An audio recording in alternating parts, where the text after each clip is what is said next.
More feedback here on our Feedback Friday edition of Mackey and Judd. We'll have some Vikings feedback here after we broke down some wild stuff. Plenty of more reckless speculation. And Mr. Husky says, and I have no relation to this man. I don't know if he goes to St. Cloud State. He could just be a Husky fella. But Mr. Husky's on our YouTube so it's not channel. You. It's not me. It's not me. Duff. No. All right. Okay. Reckless speculation. I love this reckless speculation from Mr. Husky's here, though.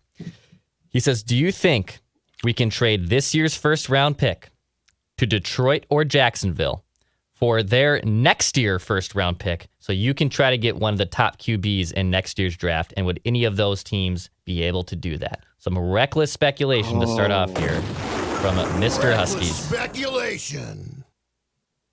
Okay. I love this.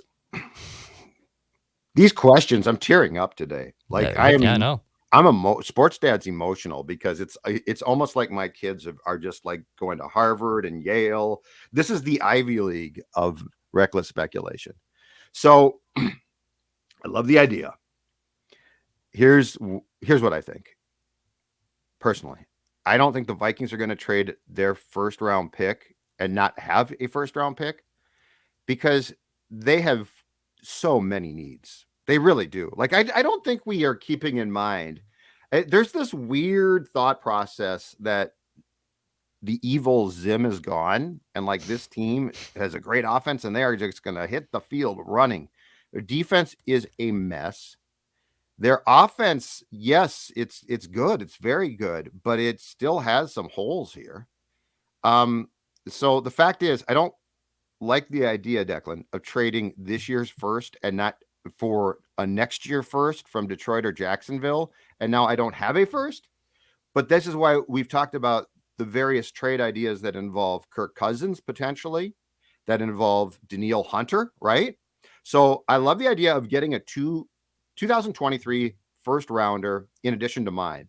Because if the quarterback class is as good as we've been told, you might say, okay, now I might not be in a position to draft one, but I can package 2 first round picks, go get one. Mm-hmm. So I love the thought process. I personally don't love the thought process of giving up the 12th pick. And now I don't have a first round pick for 2022. I also believe Jacksonville, who is now 2 years in a row, they have had the first overall pick. Trevor Lawrence last year, they get it this year. Doug Peterson now coming in. I can see Jacksonville potentially wanting a second first-round pick in this year's draft. I can see that actually happening. But I also believe that Jacksonville next year, although is certainly not any lock to make the playoffs, won't be picking in the top 5 if everything goes according to plan this year. I actually think the Jags, if Doug Peterson coming in, getting more out of Trevor Lawrence, getting more weapons, having more cap space this year, they might be able to flirt with that 6 to 8 win window, which is not a great season on paper, but it puts them out of that top 5 of the draft, which is where they've been the last few years. So yeah, it'd be nice in theory if the Vikings could get Jacksonville's first round pick next season, but I think that's probably going to be between 7 and 15. And not in the top 5 where you'd like to be if you're able to get one of these franchise quarterbacks. But right. I'm not opposed to the idea of trading my first round pick to Jacksonville. Right, but if Jacksonville, let's say Jacksonville has a good season in 2022, and let's say they're drafting 17th. Mm-hmm. And let's say that the Vikings are okay, but not great. And let's say they're drafting 13th, okay? You can then put those 2 picks together in a trade to move up next year. But I want if I'm Kwesi, I want my first round pick this year to start my improvements because your needs on defense, if nothing else, are pretty, out there. Like they're in front of you. You need a cornerback. You don't have, right now, you not only don't have a shutdown corner, your depth chart is rather barren of corners, period. Yeah. So I love the idea of getting a 2023 first round pick in a trade ASAP. I don't think I want it at the price of I then don't have a pick in this year's first round. By the way, Jacksonville had 12 draft picks in this year's draft alone, 4 of them in the first 70 picks of the draft. So there's plenty of capital here. He would have been perfect there, and now he's not going to get that job. He was going to get that job, and then they are like, we're not going to do that. Doug's so good. We're just going to have Doug run things. And so now Rick's not going to have all of those first round picks. He would have just started trading down. Right. 20 picks is my goal. Right. Shad, 20 picks is my goal. I wouldn't be opposed to it though. And I think Detroit's probably still going to be awful. I think the Lions are going to be bad again if Jared Goff's indeed there. I love Dan Campbell. Walking around with those jeans on at the combine. I have no comment. I have no comment. I love some Dan Campbell. No. Yeah, some Kirk Cousins feedback here as we roll on on Vikings feedback on Mackey and Judd. Benjamin says this is very reckless. Reckless speculation. Benjamin says tape a $25 million check to Kirk Cousins' picture. Send it to all the 31 other teams with the subtitle, "You want this?" And some idiot will pay him $20 million for a year and we'll cover the rest. So his thought process here is, we'll also pay you to get rid of the quarterback, and you can do that. What are the chances that the Vikings actually do eat some of that money? Because they have to eat 10, regardless. I believe if they traded him, they'll have to for sure eat 10. But then how else do they round that out? Could the Vikings also swallow more money if they were to trade away Kirk Cousins? Our viewers and listeners are so damn smart. I love the Mackey and Judd / Purple Daily community. I think it's so much fun and they're so good. And yes, this person is on the right track exactly. So here's the conundrum. And this is actually how a Cousins trade would probably have to work right now. If Kirk Cousins was going to be traded to, I don't know, take your pick, Carolina, let's say, because we at least know the Panthers have called. And Kirk Cousins says, I will sign a contract extension. You are the Carolina Panthers. You're going to pay me what I want, and I am going to sign on the dotted line. The Vikings would probably get off much easier as far as trying to help out with Kirk's current contract, because now you've smoothed out the 2022 cap hit, right? Carolina's got him. Carolina's got a long-term solution in their mind, a quarterback. Good luck to him. The problem is this. If Kirk says, and with the way Kirk plays ball, my guess is this is more likely. If Kirk says, you can trade me, but I'm not signing an extension. So go ahead, trade me. But the team that gets me gets my current contract. And I'm not going to do an extension until I've been there, until I've seen the place. And quite frankly, I might just say, screw it. I'm going to hit the jackpot again after 2022. If that's the case, what was just suggested becomes the alternative. Now the debatable thing there is how much of the cap hit and how much of the money do the Vikings pick up? So I don't know. It's 25 or 20. I don't know. It might 10. Take your pick. I mean, that's the debatable thing. But yes, absolutely. If the Vikings decide we are not going to pay Kirk, and we in fact think it's a bad idea to have a guy who is not about the team back, we want to get rid of Kirk because we are changing our culture.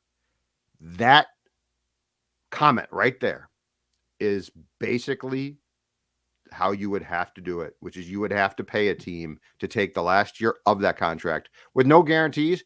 Kirk stays there, but I would assume that team thinks they're in a place with Kirk to make a Super Bowl run this season. That's where does that make sense? Yes, it does. Makes full sense. I can see why money would be still attached back to the Vikings, but I also that's why I've made the case that if you do trade him, and I believe this is on the record for write that down, the Vikings are still going to give up another draft pick to that team for a sweetener for you to obtain and take away Kirk from us. Because I do think at the end of the day, either you're going to have to eat some money or you're going to have to even also give away a draft pick to make that kind of type of thing happen. The Rams obviously did that with Goff. They said, just get, we don't want him. Please, here's a draft pick. We don't want to have to deal with him. Right. You're right. So I can see that happening, whether it's with money or draft capital. Right. I just think at some point the issue with Kirk is this is going to become a game of, do you want to keep him for one last season? Probably. And the problem the Vikings run into is it's very hard to sit there, in my opinion, and talk about your culture and how you're going to change it and how things are going to change and blah, blah, blah, blah, blah. And then have a quarterback who basically says, well, I don't care about you guys. Like, that's sports, right? Yes. Like, sports is, it's not rotisserie baseball. It's not fantasy football. It's also about chemistry and and as much as Patrick Royce hates the term, about culture. So I think the Vikings are finding themselves in a little bit of a pickle here. And one way out is going to have to be potentially to do something that they don't really want to do, but it does get them free of Kirk Cousins.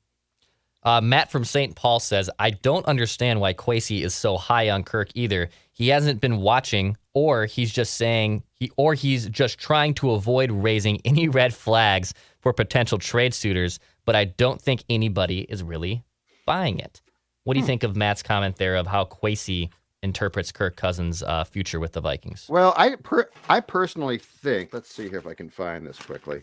I was going to say, I don't know if I agree completely with Matt about Kwesi. I mean, is Kwesi or O'Connell going to come out and just flat out rip Kirk? Obviously not. Like, that's not standard working procedure.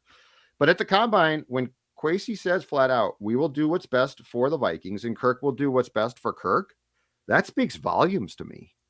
Like that is right there. That is saying we talked contract and it didn't go well. Kwesi also said, I think it might have been in the side session as well, when asked about Kirk and the team and blah, blah, blah, he also said everything is on the table. So is Kwesi or Kevin O'Connell going to come out and say Kirk Cousins is a selfish SOB and we can't wait to trade him? No. Is Kirk Cousins the type of player who you're going to rip because he's not good? No. So I actually think what Kwesi said in a very politically correct way and a bit of a you have to read between the lines way, Declan, I think it spoke volumes. Mm-hmm. I think it absolutely told you the story. It doesn't take a lot to get from point A of we're going to do what's best for us and he's doing what's best for him to point B of, oh, you talked contract, didn't you? I do find it interesting, though, that like Chris Ballard, the Colts GM, basically called out Carson Wentz. You know, he basically said, we don't know what we want to do there. I know I'm going to get a lot of questions about Carson, but I don't have a direct answer for you. We're working with it. Right. You know, like he kind of ripped them. And they're done with Wentz, and make no mistake, Kirk Cousins, and this is the Kirk should come with a caution tag. The caution of Kirk is he is, and I think that we both 1000% think this, a better quarterback. Like Carson Wentz to me has become damn near a dumpster fire. Yeah, I agree. So like he's not going back there. And I think that Chris Ballard is faced with the unfortunate conclusion that he made a mistake. Kirk Cousins is productive. A lot of the things with Kirk that I struggle with personally are below the surface things that Kwesi and O'Connell now are finding out about. It's I have to make top 5 QB money, to which the response is, but you're not a top 5 QB, to which their response is, we don't care. We want that money. Like this is much more, the Kirk thing is much more of a trying to navigate around pitfalls. Carson Wentz is a canyon. And unfortunately for Chris Ballard, he stepped off the ledge and is just free falling right now. With Kirk, you're like making your way and you're trying to find your way and it's difficult. But there's no guarantee that he's back. King of the North says, Kirk can ball. That's not the problem.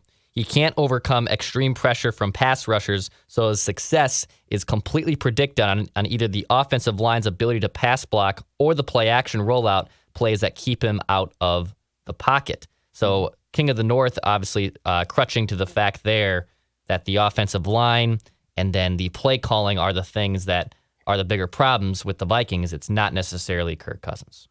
Yeah. Okay, the offensive line thing we've talked about a ton. I'm tired of talking about that. The play calling thing problem or issue that I want to see if Kirk is back is this. Kevin O'Connell is going to empower his quarterback. He's going to give him a really good game plan. And then he is going to rely on him, especially a veteran quarterback, to make the right decisions and to have options. Kirk Cousins basically flat out last year said, I do what I'm told. That's great on the scripted plays probably. But once you get past the scripted plays, it's on you. And I will go back to what I said before. And I know that the filmies struggle here because they watch the film and they go filmy and they're like, you're not watching the film. I'm Mr. Filmsy and Mr. Filmsy's seeing this or that. Clint Kubiak did not walk into training camp last year. In fact, I'm going to use a prop here, Declan, with a notebook this big, full of plays. And pages 75 through 220 were check down plays. I got check downs. And Kirk, we're going to run check downs. You know who decides on the check down? The quarterback. Check downs will still be there. But if you just check down continually, you are never going to achieve what Kevin O'Connell wants. So I almost hope in that sense Kirk does come back, because there's going to be certain things he thrives on. But I want to see the pressure put on Kirk's shoulders. And then I want to see what the filmsies and what the Kirk Crusaders, the Cousins Crusaders, say when Kirk checks down. It's partially why, God bless him, he seems like a great guy. I'm not going to bring back CJ Ham, and I ain't going to use a fullback. I want to take away as many security blankets. It's why I am actually concerned a little bit about Thielen's presence, because there's a difference between being a really good player who is an option and being a security blanket. And there have been times where Adam has turned into, and this is not Adam's fault, but he has turned into a security blanket. And we've got a great clip, I believe, to play, in which O'Connell at the Combine went on with Pro Football Talk, and talked extensively and said what we've talked about, which is, make no mistake, Justin Jefferson is Cooper Kupp. You know, we can talk a lot about Stafford's picks and what he didn't do well, but the last time I looked, Matthew Stafford threw the ball all the time to Cooper Kupp. He didn't use his security blankets continually. So I know that evil Mike the Monster is gone, and I know that Clint and his inept play calling are gone. But be very careful, because I think the filmsies got confused and thought the checkdowns were Clint.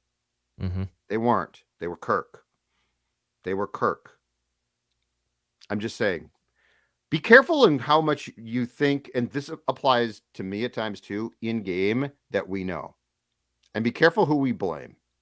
Because if you absolve Kirk, I'm going to tell you right now, 1, you're in for a disappointment. 2, at Kirk's age, you continue to commit the same sins. Going to confession does not mean that you won't repeat the mistakes. It's true. That comes from 13 years in Catholic school. You get it. Last one here from Steven. The need to build a top-notch roster should come first. Then you worry about the quarterback. And I think Steven's accurate here. You build out a top-notch roster and then worry about the quarterback. I understand what he's saying there. The problem is the Vikings have a quarterback who is paid too much, and it's hard to build out the rest of your damn roster. So I used to think what he just said, I used to agree completely with that. And then I watched the 2018 Vikings, and they added what they thought was the final piece. And ladies and gentlemen, I know that we could come up with 1,000 excuses. John DeFilippo was awful. He was okay. I'm going to tell you right now, John DeFilippo came here thinking he had a top 5 quarterback.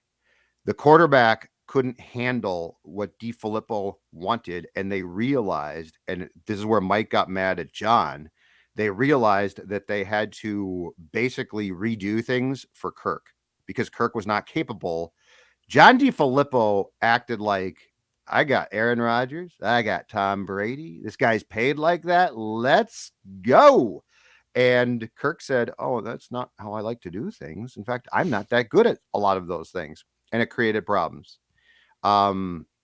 We can bash everybody else on that 2018 team, but the reality is it didn't work. And that's all that matters. And so back to that point, I think you now build out the roster and trying to identify the quarterback in the draft as part of the process, because that's the sweet spot.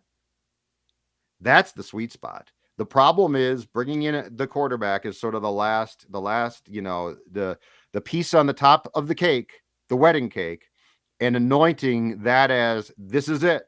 because that guy's going to cost you too much. He's going to eat up cap room. And God forbid, as the Vikings learned, he ain't what you thought he was. You're in trouble. So I think my philosophy now has shifted from agreeing with what he just said to saying, no, I think very much what Kwesi and O'Connell have to do here is they have to build out this roster.